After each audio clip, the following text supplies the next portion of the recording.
So a lot of us, we have been discussing and looking into what's going on with our brother Joshua Brown that was killed. We all know he was assassinated for testifying in the trial with Amber Geiger. Now, Amber Geiger is going to do an appeal. So this brother isn't here anymore. How convenient, because it was his testimony that helped seal her fate and have her convicted with murder. Now, the other night I had on our show George Macon, and shout out to George Macon. And we got into having a discussion about this black church, because we know that what happened in that courtroom is directly correlated to that black church. The black church used to be the epicenter of the place that we plan and strategize in the civil rights movement. So much so that the Ku Klux Klan would go and bomb black churches. They wouldn't be bombing churches today because they're not strategizing anything.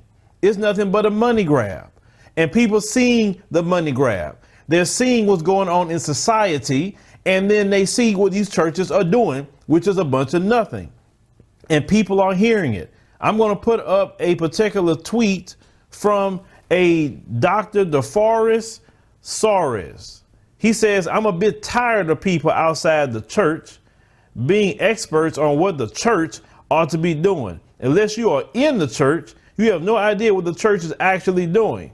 Whatever you think the church should be doing, get in the church and do it." See, that's the attitude right there. That's the problem. You're basically saying, why are you criticizing us for doing nothing? Come in here and see what we're doing. We don't have to come in there and see what you're doing. And I'm not just pointing him out. I'm talking about in general. We don't have to do it. We see what's going on. We have to start calling these black churches out and telling them, you're going to have to start putting your foot on the ground. You're going to have to be in these local communities standing up for black people. And if you're not going to do it, then you need to be called out, and you need to be getting out of the way, and those churches need to be empty. Seriously. Joshua Brown was killed in Dallas. The first people that need to be out there is all you big time mega churches that have all this resource. You need to be out there trying to find out who killed that brother, canvassing, trying to find out what the police department. You need to get the FBI. Actually, I would say the FBI. You need to get the FBI involved with this one, because I don't trust the Dallas Police Department with this. The church should be out there. These pastors should be out there leading the charge in the community. See, when you talk about Christ, his work was outside the church. When have you seen anything, if you read the Bible, where Jesus was hanging out in the church all day? All Jesus did was show up to the temple and just do his sermon, and then he left. Jesus was with the people daily, doing the work outside that church. And the time that he did come to the church and he saw the same kind of people that's here today, you just sitting up there trying to do a money grab, selling your books, selling this, selling that. What did Jesus do? Jesus got a whip, and he started turning over their tables and beating the hell out of them. You remember what he said? He said, "My Father's house, a house of prayer," and you turned it into a den of thieves. And that's this modern church today. Nothing but a den of thieves. If Jesus saw y'all today, he'd be beating every last one of y'all with your $1,000 suits on. He'd be tearing your car up, busting your windows out. He'll be doing all that because you're sitting up there treating the people like the way you're treating them. The black community got all these issues and problems, and you have people sitting there and you're not helping them, but we don't even see you in the community. So we want to turn around the issues in the black community. That black church is one of the main places that we got to start making them be accountable. All of them. If you're not going to be in the community doing nothing, you need to close those doors. There's no reason for you to be open, because at this point, all I look at you is just a money grab. You said a lot of them sitting there looking like $1 million, staying in multi-million-dollar homes, and you're not even doing the work that warrant that. Your people struggling. You're not leading them to truth and righteousness as they should be. But I went and watched this particular preacher talking about what they can do and what we can do to win. No, we are dealing with terrorism. That's what we're dealing with. That's what we got to win over. Terrorism. Don't be complaining that people calling you out about this. I'm talking about not just him.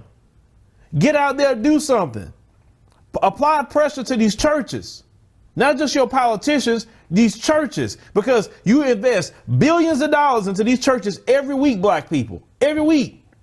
And what do you get out of it? Nothing. You could take those same billions of dollars and hire private security, lawyers, and all kinds of other things to try to protect black people. Why don't we create our own version of like the ADL? We need that to protect black people in America. We need our own ACLU. We can create that if we stop putting all these billions of dollars into these black churches, because it's going to cost money to create those sort of things. Black folks should be able to have an organization like the ACLU. They can call and say, hey, this happened to me on the job. This happened to me here. This happened to me there. And they go and fight for you everywhere. We should have our own ADL, that anyone that say anything just remotely anti-black, they own them. We can have that. These preachers are wasted time and investment if they're not out there doing anything for the black community, starting with Joshua Brown. This is a time to put that church to the fire when it comes to this brother Joshua Brown and his family. You need to get out there. And I'm serious. Put that church to the fire. Who are the mega churches in Dallas? You guys that live in Dallas could tell me a lot quicker. Who are they? Start tweeting those pastors. Tell them to say, hey, what are you going to do about Joshua Brown? What are you going to do with your congregation to go help out that family? And we're not just talking about money. We're talking about getting boots on the ground. What are you going to do, Pastor? We're talking about you, not your congregation, you. What are you going to do? Or are you going to sit there and say, well, we'll pray about it? No. Well, we depending on God. No, God depending on you. And that's why nothing happened for black people. Because while you sitting up here looking at God, he looking at you and say, okay, get up and do something and I'll be with you. You take 2 steps, I'll be there with 3 steps with you. That's your problem. You just want to cross your arms and depend on God when he's telling you to get up and do something. Even if you look at the whole Bible, he never said just cross your arms and that's it. Don't you preach those scriptures that say faith without works is dead? Isn't that what you guys preach in that church? So how is it that you're talking about God, but yet you don't want to put in the work? That's your problem. You don't want to put in the work. You want to sit up here and give people spiritual entertainment on every Sunday. You want to collect your tithes. You want to collect your offerings. You want to collect your building fund, your pastor's appreciation fund. You got all these offerings and things that you want to collect every Sunday. When it comes to putting in the work for the community, you don't do crap. That's your problem. That's your main problem. And really, it's our fault. It's our fault because we allowed you to get to that point. And it's time for us to start calling y'all out. It's time for y'all to feel the pressure from the community. And if you're not going to work in the community, close your doors. We don't need to see you. Go do something else. You want to be an entertainer, go ahead and do that. But you're not going to sit up here and just take advantage of poor people in the black community, giving them all this false hope. And then we still dealing with the issues and problems. You don't speak up when the police kill us. You don't speak up about gentrification. You don't speak about anything. Yeah, I speak up about it in my pulpit. No, you don't, because that don't matter. It's what you speak up in the streets. Nobody see y'all doing anything. And that has to stop. But leave me a comment, let me know something about the situation with this, the situation with Joshua Brown and the black church. But I'm serious, residents of Dallas, put pressure on all those churches. Start with the mega churches first. Start with them. T.D. Jakes, there you go. He's the biggest one. Start with T.D. Jakes. Apply pressure to him. Hey, Bishop Jakes, where you at, brother? With the Joshua Brown situation. You need to be out there. You got the biggest church in Dallas. Start with Bishop Jakes and work your way on from there, because this is the thing. We cannot allow no more of that. We can't allow that. Forget that. It's time to put boots on the ground now. And they have all these resources. They do things tax-free. No, the community need them to step up.